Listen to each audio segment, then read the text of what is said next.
What's up, guys? Welcome to Daily Dose of Reddit. This is your host, Zach, and today's subreddit is r/EntitledParents. This story's called An Old Story About How a Woman Tried to Get the Money Back for a Pup We Sold Her Without Actually Returning Him.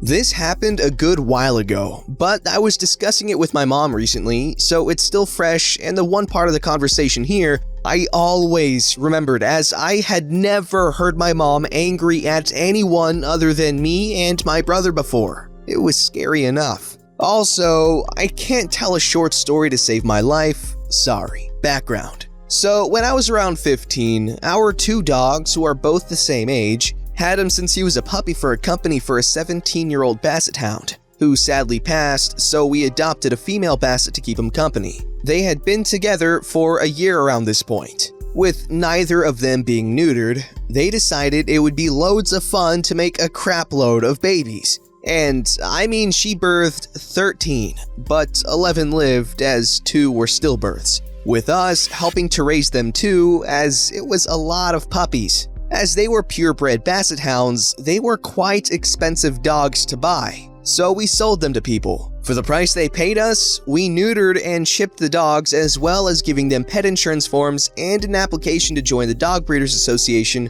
of where we live. Both could be sent only by the owner and both cost money. But we did not let people register the puppy under our number, as they were not our dogs and it was illegal, but it would be cheaper for the new owners. Story. So this mother, we shall call Deborah, didn't have the Karen look but nearly had the attitude, came with her 2 young kids, picked out a puppy, and tried to pay a fraction of the price we were selling them at, as we couldn't expect people to pay that price for them. Keep in mind, this was towards the end of the boom, and we were selling them for at least half the price, as we didn't want to rob people blind, which a lot of breeders were doing at the time. Please don't think we were these crappy breeders that farm dogs. We love our dogs and have met some of our puppies all grown up.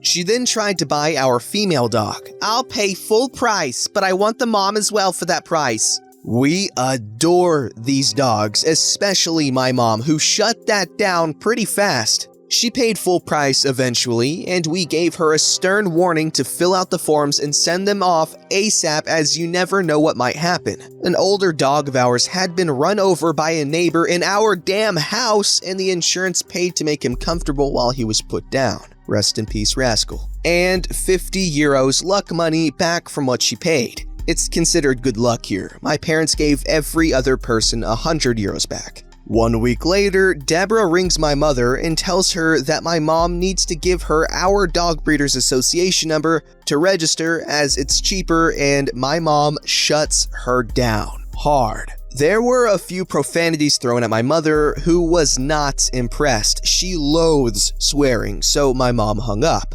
Around 6 months later, she arrives at our door unannounced, no pup or anyone else with her, demanding that she get a refund on the pup. We were highly confused, to say the least. When she eventually stopped shouting at us, we finally figure out why she was here. Turns out, our female dog has a disease called elbow dysplasia, which means her elbow sticks out, and had been missed by our vet. We thought it was normal, as she looked like that since we've had her, and she never had any issues walking or never showed pain during walking. So this unlucky pup has it too. We explain and prove that we were unaware, and that she had seen the pup's mom and dad when she came to pick the pup, and gushed about how beautiful the mom was, as well as trying to steal her, so she never copped it either. This did not please Deborah, and cue her screaming again.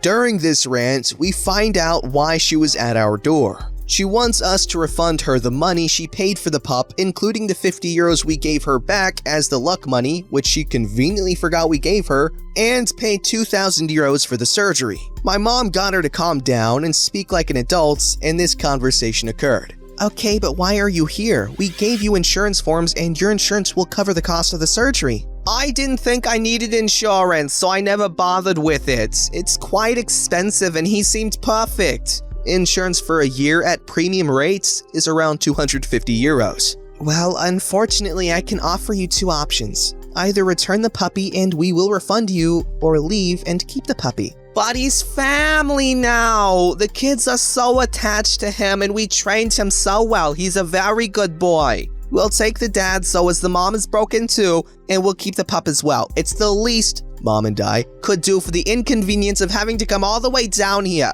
This was the straw that broke my poor mother. She let rip at Deborah about how she was stupid for not listening to our advice, that we told her no when she originally came asking about the mom, and there was no way in hell she'd get a penny or our dogs from us. The mom dog is also called Penny. I giggled at that. And soon sent her packing with her tail between her legs. She kept her puppy and never contacted us again. I hope that poor baby was okay. And Mom says if the pup had been there with her, she would have taken him and given her the money back there and then. Okay, real quick, just gotta correct something because it kind of irked me a little bit. Neutering is for male dogs, spaying is for female dogs, okay? So if you neuter both dogs, I was like, if they're both being neutered, they couldn't have kids together to begin with, because that means they're both males, and I don't know, it's just, spaying is for girls. Anyways, that does sound incredibly annoying to deal with. However, I feel like they should have at least gotten a partial refund, but this is coming from someone who knows absolutely nothing about dog breeding or anything like that. But they gave her a sort of at least slightly afflicted puppy, for the price of a regular non-afflicted puppy. And I don't think that's fair, but the woman was obviously acting very entitled, okay? But I'm just saying, I feel like that's a little bit shady. Let me know in the comments below if I'm wrong. This story is called Entitled Grandparent and the Sweet Spot Anger. I'm a guy from Medellin, Colombia, and I study music, singing, in an academy in town. And every semester, it does a presentation in the city's Hard Rock Cafe restaurant, where some students create groups and prepare a song and present it. Sometimes they even compose the song themselves. My story starts 6 months ago, the day of the presentation.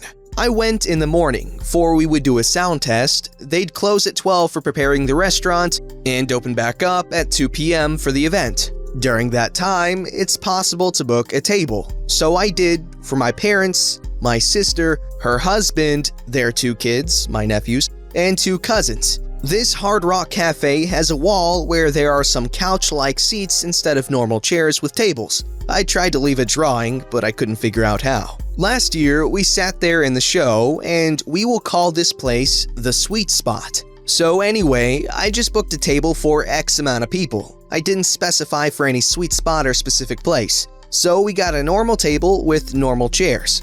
And I went out to get some lunch with some friends from the academy in a mall across the street. Since food at Hard Rock can be a little bit expensive for what I guess, was in the capacity of paying. I ate a 15cm sub, and around 1 p.m. we were heading out of the food courts and back to Hard Rock Cafe. On the way, my dad, grandfather of my nephews, therefore he will be entitled grandfather, rings me, so I pick up. It goes something like this. Hi Dad, I just had lunch. How are you? Where are you? In the mall across the street? Why? Because your sister and her family are there in Hard Rock. Why aren't you there? What do you mean they're there? The event starts at 2 p.m. Why didn't you book a sweet spot? What? I can't ask them to book a specific table for me. They just see what books they have and organize the restaurant accordingly. Not an idea if that's how it works, but I was just guessing. No, they don't have the right of reserving the table they want to reserve you. You could have asked for the sweet spot. Now, where will sister and nephews lay if they fall asleep? Which is what happened the time we got the sweet spots. They're still babies. I don't know, we can carry them or something. Do me a favor and go tell them to change to the sweet spot. Me becoming angry already? I'll try. And then he hung up without even saying goodbye. I arrived at Hard Rock and asked a lady if it was still possible to change my booked seats to the sweet spot. The answer was as I expected. No, the seats are already taken. Duh. I'm even glad they didn't book us that spot, because anyway, my dad, entitled grandfather, only wanted it for his grandsons to lie down and sleep on them. Like if they couldn't sleep in someone's arms. I mean, they're babies, you can carry them. Anyway, I called my father again. I didn't even greet him. Dad, they can't change us to the sweet spot, the table's already booked. For freaking God's sake. Okay, what else can we do? Honestly, what a mistake. It even makes me feel like I don't want to go. That made me so freaking mad. Music is my life, and I'm aspiring to become a musician. And the fact he didn't want to come see me be freaking happy for once while I did what I liked because a freaking table made me explode. I talked to him in a cold, serious way. I think the maddest I had ever talked to him. The assistance is not an obligation, Dad, so don't come if you don't want to. And I hung up and went inside with my family. Neither my brother-in-law, my sister's husband, I Google translated it, nor my sister were mad about not being in the stupid sweet spot, so there were no worries. My mom came afterwards, along with my cousins, and sometime afterwards, him. I didn't direct words at all to him during the event, except for some short answers when he told me something, just for being a little bit polite. What bothered me the most is that when he arrived, he said to me, "My baby, don't say those things. Why wouldn't I come to your presentations?" Because of a stupid freaking table? You know that I'll always be with you in your dreams. Canned laughter. He was acting so natural, as if he wasn't mad at anything at all. My dad is a good man, but when he starts with his entitled crap for his grandsons, he seriously gets me mad.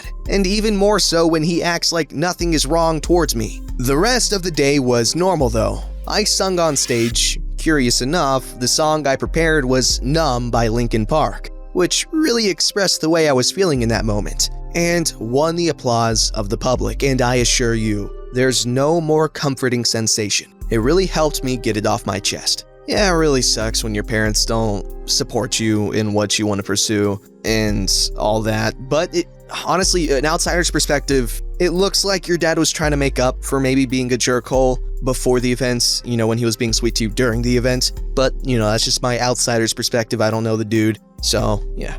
This story's called, Apparently I'm Not Supposed to Take My Dog into Pet Stores? So today I had to take my dog to the vet for her semi-annual blood test. She absolutely loves going to the vet and was super excited to go play with all the techs. Afterwards, we walked to the pet store just down the street because she's definitely on the nice list and deserves a new toy for Christmas. Now, my dog is an Akita, so she's pretty big and I understand that she's a little scary looking. She's also super gentle and seems to understand that kids especially can be intimidated by her. So, when she sees new people, she won't run up to them, but she will get excited and start wagging her tail, which is adorable because it's a curly cinnamon roll. As a result, I don't feel the need to do anything like pull her away from scared people. I honestly think that only makes it worse. So, we walk into the store and it's pretty quiet. We are just walking towards dog toys and my dog is laser focused on the table of dog treats.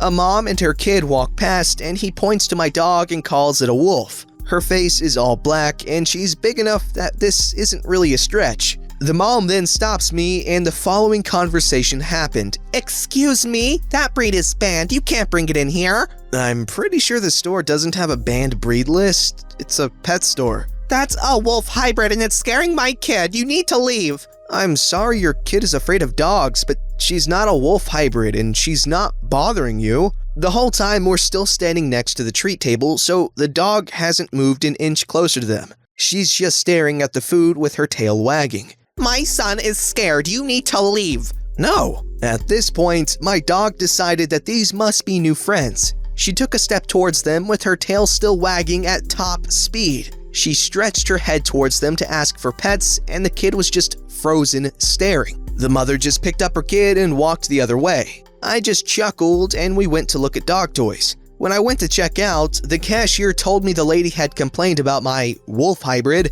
and they had to tell her that all dogs who aren't acting aggressively are more than welcome in the store. The lady was ignored and my good girl got 2 treats from the nice worker. Not a very climactic or crazy story, but I was amused that some crazy lady thought a dog shouldn't be in a pet store. Oh yes, the trademark of an entitled parent. Make the whole frickin' world bend to you and your child's stupid whims. My good God, it's a dog. I love big dogs so much. Okay, small dogs, no offense, they're really annoying and usually insanely ugly. Okay, now I'm not gonna hate on a dog like I see in person just because it's small. No, I treat dogs nicely, okay? I love beagles though. Beagles are so, oh my god, I love beagles. Oh, and Boston Terriers, oh, they're so cute. Okay, so some small dog breeds, but Chihuahuas, oh boy, I don't like those. But big dogs, the bigger, the freaking better, okay? They're just so great. Don't forget to like, subscribe, and hit that bell to never miss an episode.